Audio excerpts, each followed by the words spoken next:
hard to imagine, but is it possible that Meghan Markle has created even more damage to our once respected British monarchy? And as ever, how?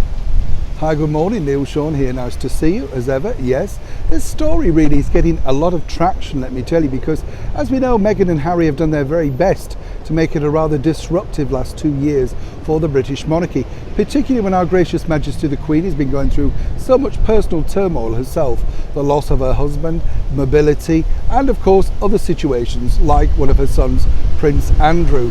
But really the biggest situation has developed over the last couple of weeks, and let me explain the reasons why. A lot of people point the finger at the fact that Meghan and Harry did decide to sit down with Oprah Winfrey, and then of course Prince Harry went on in detail in that mental health documentary all about how difficult it was, just to basically function, and the problems that he had returning to London each time, as one can imagine.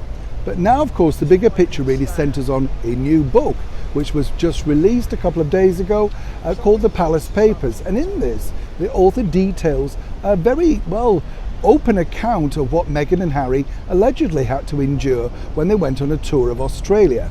Now we're quoting here verbatim, but apparently Meghan allegedly, as ever, said that she felt it pointless and didn't enjoy a minute of the tour.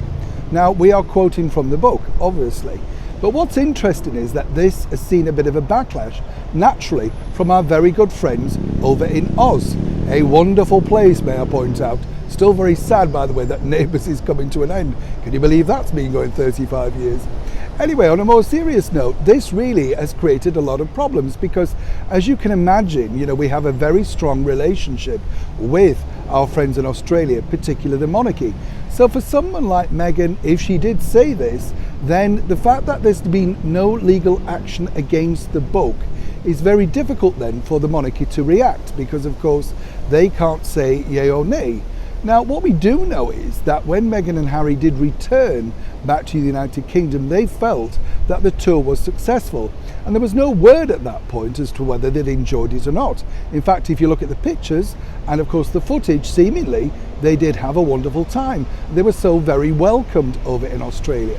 What's interesting to note also is that the book claims Meghan didn't see the point of all these people coming out to say hello. And I said to you before, I find this odd. She's an actress. It's the thing that they feed on, public consumption. They want to be seen, want to be loved, want to be waved at, snapped at, that sort of stuff. So moving forward, unless Harry and Meghan do come out and basically say that element of the book is not true, this story will only gather more momentum and of course create even more damage than possible in this very difficult year, which should have been a celebratory year for Her Majesty the Queen with the Platinum Jubilee. Now, as I say, Harry and Meghan's silence on this matter speaks a lot of volumes. Perhaps behind the scenes they're already planning their legal case. Who knows? We've told you many times on the show that Harry and Meghan seemingly love their day in court. But moving forward, if something doesn't stop this or nip it in the bud, it truly is going to make a lot of enemies for a lot of people, and moving forward, even more difficulties for our wonderful monarchy here in the United Kingdom and their very strong and solid friendship with our friends over in Australia. Neil Sean in the very heart of London.